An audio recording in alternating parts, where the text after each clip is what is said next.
Are you seeing the frustrating Siri didn't quite get that try again error on your iPhone? This issue often stems from network problem, microphone issues, or Siri's settings.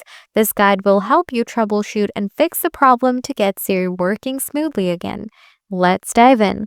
Solution 1, enable Siri from accessibility. Open settings, scroll down, tap accessibility, scroll down, tap Siri.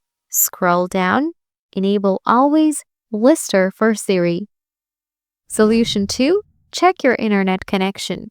Open your browser and go to fast.com, test your internet speed. If the speed is low, turn on airplane mode.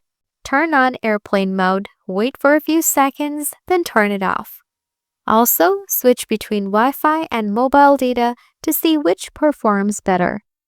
After that, try using Siri again. Solution 3, enable Hey Siri.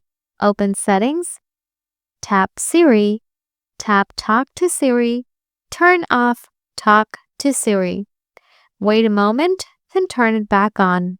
Follow the prompts to retrain Siri to recognize your voice. Solution 4, check for iOS updates.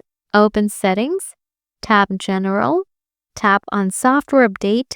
If an update is available, update your device. So guys, that's how you fix Siri didn't quite get that try again error on iPhone. If the video helped you solve the issue, smash that like button. Got any questions? Feel free to drop them in the comments below and I'll get back to you real soon. Thanks for watching.